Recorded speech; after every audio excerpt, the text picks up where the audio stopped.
All right, on this episode of Bare Knuckle Bowker, always great to be talking to this individual because it usually means there's a very exciting fight on the horizon, and BKFC 79 is going to feature the next outing for this individual. And August 2nd is going to be a great date, great card for sure, as Corey Willis steps in there with my guest on Bare Knuckle Bowker today, Zach Calmus. How's it going, man? You having a good one so far?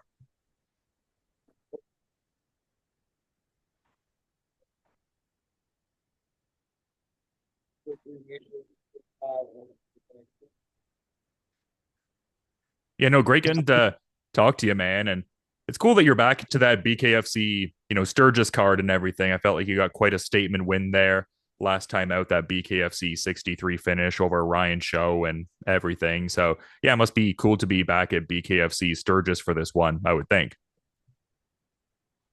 Yeah, I'm really excited to get back to Sturgis.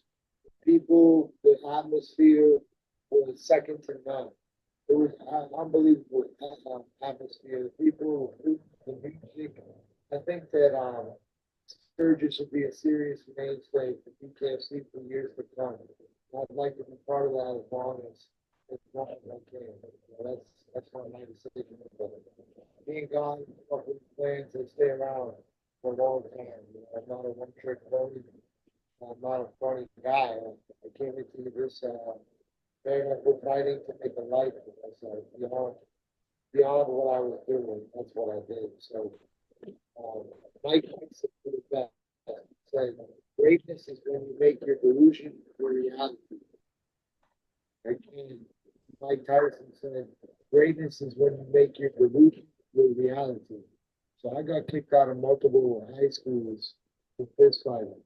And I always was a scrappy kid. I like to punch people in the face. So I'm just God blessed. And I found a job where I could make money doing it.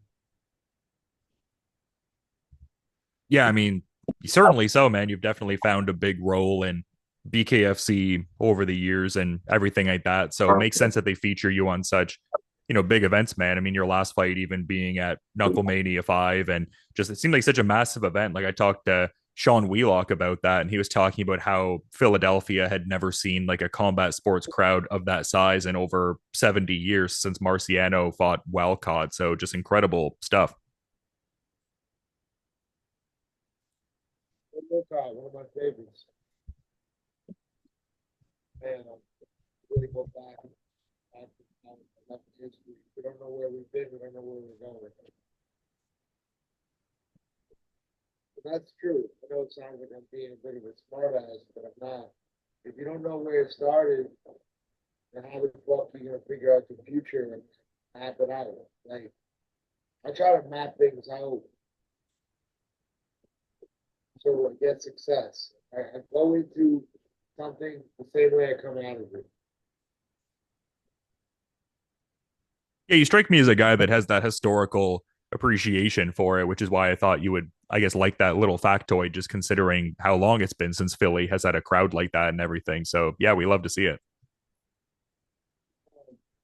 Boston guys uh, share a great rivalry with Philadelphia guys. Both in and out of the win, every sport. So I love Philadelphia. I love going in there. I drove up there in the winter. It was cold. Man, Philly was cold. The fans were great. The food was great. The hotel was out of this world. And all I want to say is that I go back to Philadelphia, I'm gonna pack two jackets, two or three jackets. It's very cold in the winter. It's no joke. I underestimated it. I was cold out there.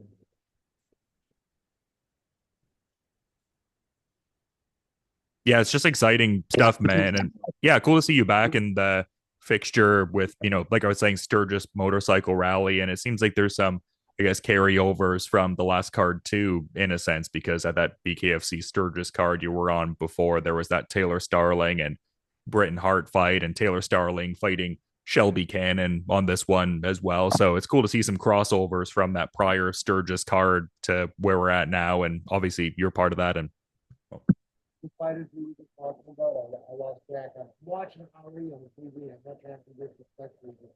Muhammad, the greatest comedy. You saying Taylor? Oh yeah, no worries, man. I was just saying like Taylor Starling was on that prior Sturgis card, and she's fighting Shelby Cannon on this one. So cool to see a couple, I guess, other fighters in addition to you on both Sturgis cards, I guess. Yeah. And I guess like speaking to, I guess like the present heavyweight layout and everything, I'd be curious to get your thoughts because you're obviously, such a fixture within that. Like Leonardo Perdomo recently had a win over two-time BKFC champ Arnold Adams. I guess I'd be curious to get your thoughts on that particular fight.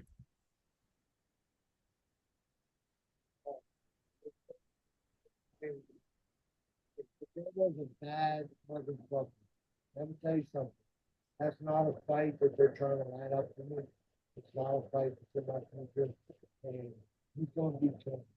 Now, I'm going to be champ as well. But the facts are that I'm fighting in a weight division that I shouldn't be fighting. Okay. I don't have a heavyweight body. Um, I don't have the size to compete with knuckle heavyweight. Yeah, maybe in boxing I could dance around. I didn't do well in the amateur. I didn't get drafted out of the fights and won. I was 5-18. That's a bad record. I only got KO one time. TKO. I made the KO. I lost that over time. I got a grand chance for the job. I didn't get hurt. So Bare Knuckle was good for me, but I just got a fighter with smaller win. So after this fight, the world can expect me to fight a 200. I mean, we've been preparing for that fight for years. Great coaches, great gym, great wife.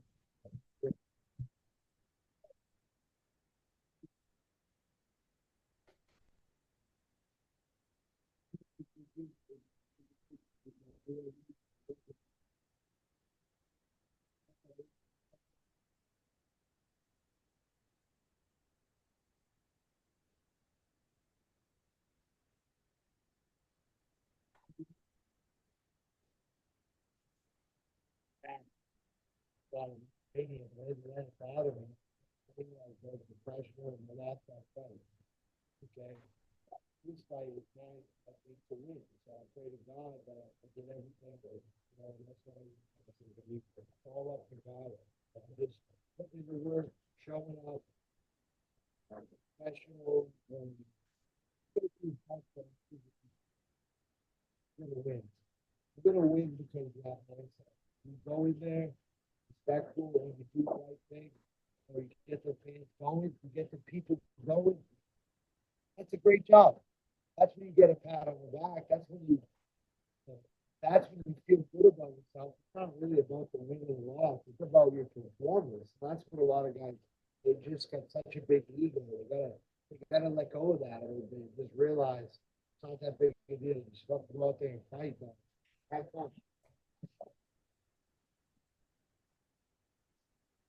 Yeah, no, I hear what you're saying for sure. And I guess in terms of like, I guess observing this next one for you, because I mean, I guess that's always the next important step in everything, just that next opponent. It seems like your upcoming opponent, Corey Willis, is someone who has a certain level of experience rather on the BKFC circuit. He has the 1-0 record with the first round finish circa November and also got a victory in bare knuckle MMA thereafter. Like, what are your thoughts on, I guess, just what they bring to the table, just the skill set, etc., of Corey Willis?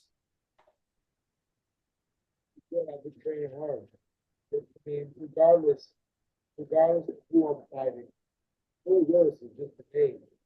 That Calmus is just a name.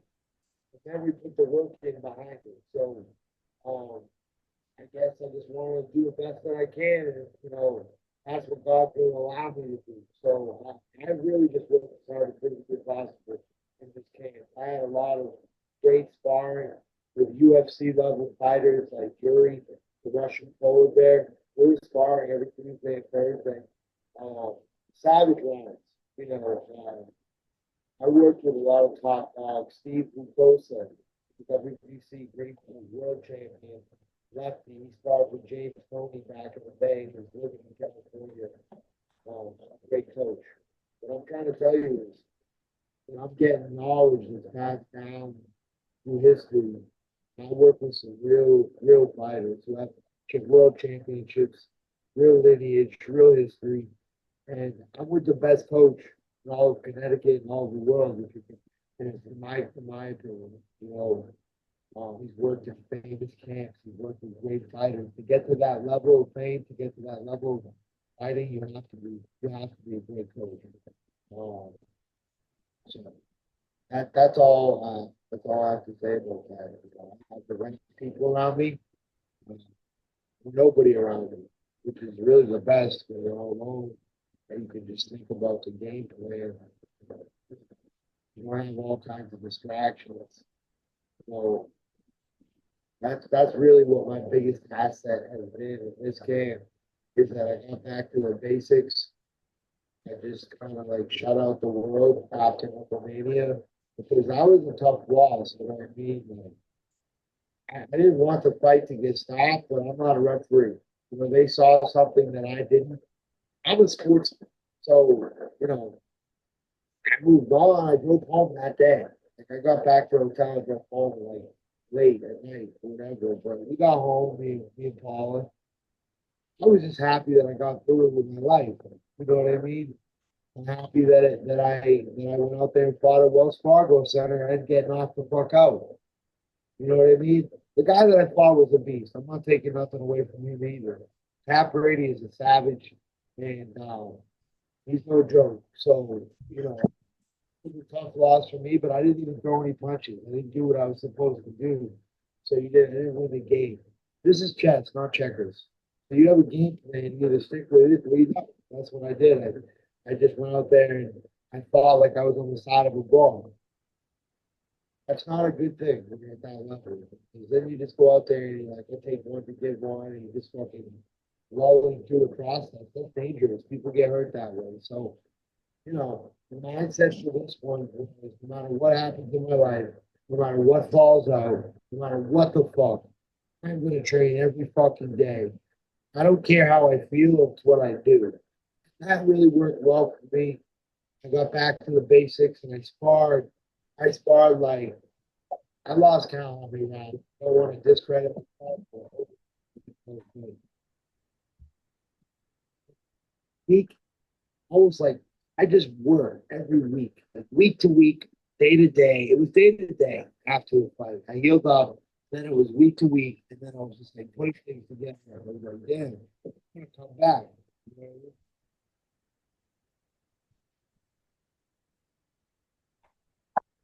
Yeah, and you were talking about, I guess, like the coaching staff around you and just how much they've, grown yourself as a fighter. And yeah, I mean, presuming you'd be still with the same core group of people since January. I mean, big shout out to Dave McDonough and AJ Galanti at Champs Boxing Gym in Danbury, if that's the case, presuming you haven't changed the arrangement. I think changed the arrangement. I'm very happy. I love Danbury.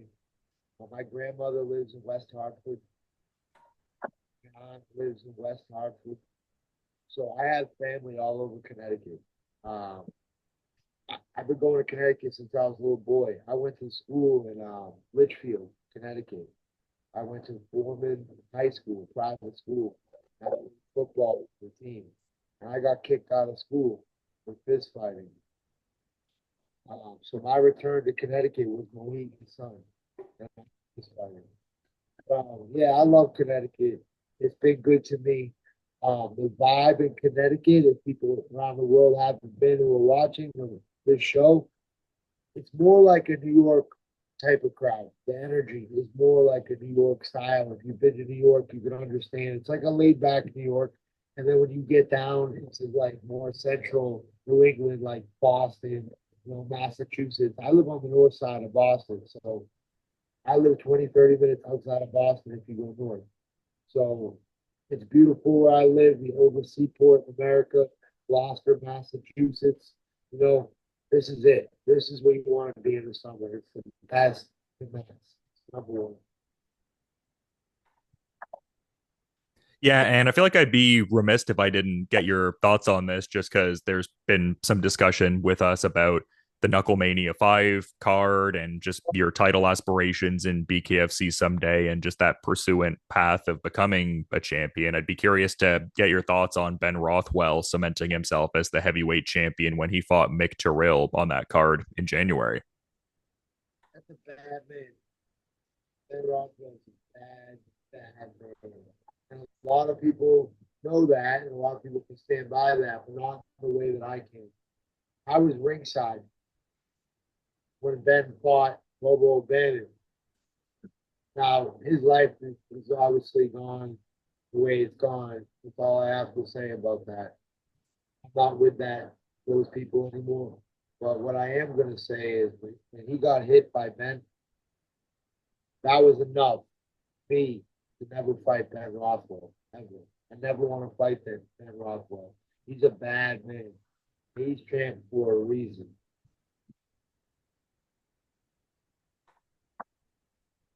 When he hit him, I watched the earthquake go across Bobo's head. You saw what Bobo did to me. Two of my teeth. He hit me pretty good. What I'm saying is, what Ben did to Bobo was devastating. It sounded like he hit him with a hammer, like a steel hammer. I was ringside, walking by, and I turned my whole head. I could hear the sound of the skin ripping open when Ben hit him. That was the most devastating knockout I've ever seen in Ben Rothwell. So yeah, that's something I wanted to share with people. That's the chance for a reason. You don't know how big he is and how fast he is. You're around Ben, you'll figure it out. He's a great guy, but don't mess with the champ. Yeah, I mean, that speaks volumes. I mean, the amount of bare knuckle fights that you've been in that are so tremendously exciting, and even some fights you've been ringside for, like for that to be the most impactful blow that you've heard, I think that speaks volumes. I heard it over 10,000 people. I had fight of the night that night with Juan Torres. So I was on a green. I was so happy with my performance. To this day, my fight in Louisiana, where I met my best friend, Blake Lacaze, he was on the show, he fought right after me. When I had that fight with Juan Torres, I lost that fight by split decision. But to this day, that fight was my favorite experience in 10 pro fights. I've had 2 pro boxing matches, and I've had 8 bare knuckle fights professionally. That was my favorite night ever in bare knuckle. There was not a win that was better or a loss. That was the best fight. Me and Juan Torres tore the roof off the house. Everybody was so excited. Like that was America.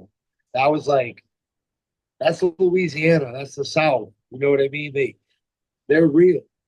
Like they don't down south, they're only gonna give credit where it's due. They're real. They're not gonna fake nothing to please you. Forget that. So if you have those people on your feet, you really did something special and learned it. And I love Louisiana. And I love what we did there at the Patrick Ewing Auditorium.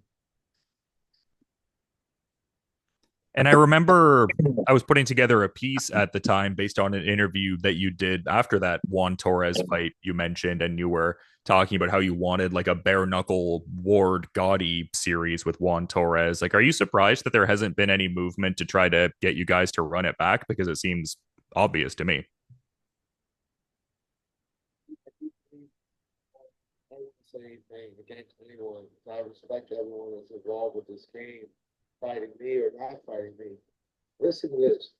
I don't know what's going on with his career, so I can't comment on it. I have no knowledge of why that hasn't been rounded up, or that round 2 hasn't happened. We haven't done that again because the people loved it.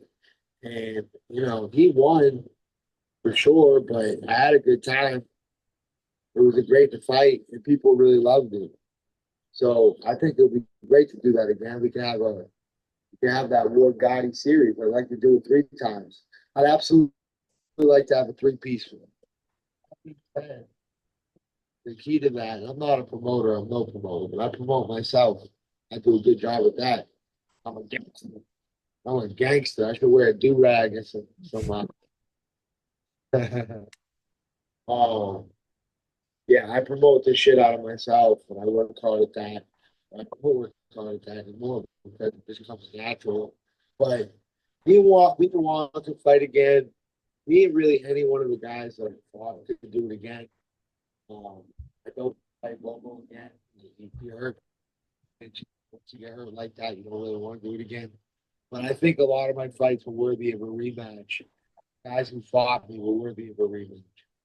I fought a lot of good guys. If you look at the record, I didn't fight easy opponents. Um, I fought guys who knew what they were doing and were 7-0 professional boxers and, winning records in bare knuckle. I didn't fight you, slouches. No, I mean anyone that follows bare knuckle knows the quality of your resume for sure, man, and speaks volumes to yeah, the gamesmanship. I think like you're definitely a guy that's down to, throw down with whoever and really reflected in the record. But yeah, I'd be curious to ask you about this while I had you because Andre Arlovski recently debuted in BKFC and got a win over a fairly tenured individual in Josh Copeland, or at the very least, someone who's kind of been in that rankings mix at different points over the years and stuff like that. Like, what were your thoughts on Arlovski's debut in BKFC at that Texas card?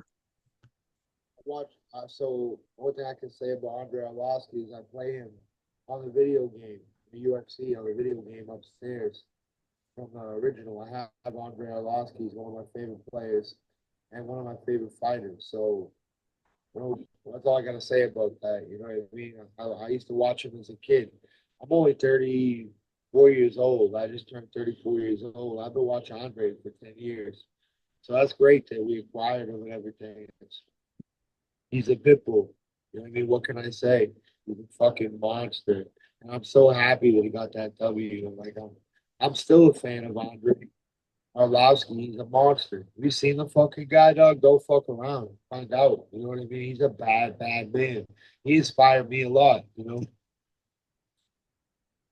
Yeah, understandably so. I mean, he's a guy that, and I guess we're kind of around the same age now that we're talking about that. Like, he's a guy that I've seen over the years in a very similar kind of regard. So, yeah, just exciting times. It seemed like they were even teasing perhaps him and Ben Rothwell maybe fighting, like at that Champions Summit event and everything like that with their prior MMA history and everything. So, yeah, I guess in an overarching way to say it, an exciting time for the BKFC heavyweight division, it seems like. I'm excited to see anything that either one of those gentlemen do. You know what I mean? Like Andre Arlovski, Ben Rothwell, both names ring huge bells. They're going to draw huge crowds, and it's going to be worldwide event. No matter what it is, it's going to be amazing. So, yeah, it's a really exciting time to be alive. One, and it's a really exciting time to be involved so heavily with combat sports. You know what I mean? Like these are the guys that I watch on TV. I was telling people in high school that I was going to do this. Very few people will travel return on their investment. Very few people come back and say I became who I said I was going to be. That's when Muhammad Ali says something like that. It's true. So I became exactly who I said I was going to be, and now I just want to do more. No, that's great, man. And again, shows the, historical appreciation and stuff like that, just taking the lessons from such an iconic figure and Ali and everything like that. And I guess in that kind of context, like I still do think it's cool that you kind of share that birthday with Mike Tyson as well. And you got a couple other famous people in there too, like Michael Phelps and Cody Rhodes, like we were kind of talking about in our last interview as well. So I wasn't going to get into it, but I might as well now. Real quick, I'll tell you. I was at the Hall of Fame weekend in Belfast, like last weekend or the weekend before. I brought my dog Moose with me, and we drove up to Belfast and stayed at a hotel Holiday Inn. It was really nice. And so when I got there, Mr. Scott Burt was like, "Yeah, Zach, I have somebody that wants to meet you. It's Mrs. Muhammad Ali." So Mrs. Muhammad Ali was sitting on a couch when I got there, and Scott Burt walked me in. It was just me and Mrs. Muhammad Ali, and she um she looked at me. She knew who I was. She'd seen my fights, and I sat down.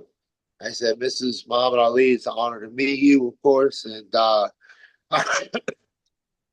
I opened with, I want you to know that one of my favorite fighters growing up and still is Chuck Wepner.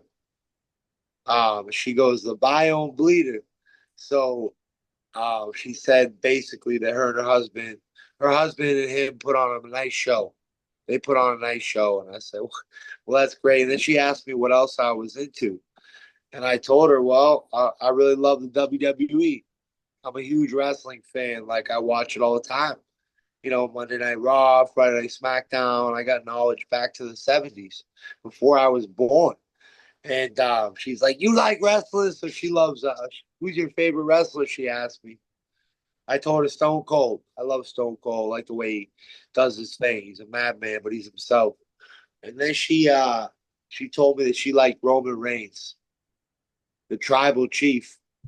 And that was very cool. We bonded over that. Um, we watched wrestling for like a little while, and then like after that, I went to my room, went to bed. We woke up the next day, helped out, went about the day. So it came to nighttime. Me and my friend Angel and the Pitbull, we went and passed out in the room at 8 o'clock at night. Grown men, time for bed. We're gonna pass out before the banquet. She come knocking on our door at 8:30. It was Mrs. Ali knocking on my room door. And she said, you guys didn't eat dinner. You got to eat dinner. You can't go to bed with an empty stomach. So she saw me and Angel probably working during the day, helping out, setting up for the Hall of Fame celebration. We were just helping out. And so she's like, you guys got to eat. So, like, but she's like, the kitchen closes at 8, but I'm going to make sure they make you something. I'll check and see if they can make you something. So she called and she ordered up like a bunch of stuff. It was great, like cheeseburgers, steak subs. It was nice, drinks, everything. And then she was like, "Yeah, I got two boys that are hungry." She tells the lady, and the lady who brought it up to us owns the inn that we were staying in and the restaurant. So she walked it up to us, no problem. Bada bing, bada boom, we got dinner. We watched wrestling for a while with Mrs. Ali. We talked. She told us, me and my friend Angel, some stories. And then I went to bed. And that night, when I went to bed, I was just felt very loved. I felt very special because I was around greatness and the greatest that just ordered me dinner. The greatest that just woke me up out of bed and ordered me dinner. The greatest woman I've ever, one of the greatest women I've ever met in my life. I'm sure of this. And I can see just how great she was. Her personality was electric. She was charismatic, and she was on fire. She was on fire, bro. I gotta keep it real. She was great. I would hang out with Mrs. Ali over any one of my friends. Um, no disrespect. She's great. Yeah, I won't tell Blake Lacaz you said that. Me and her were like, I'm telling you right now, Blake, no. Blake's the one exception. Boy, Yeah. boy, Blake, big boy, he would love her, is what I'm saying. She would love Yeah. Blake.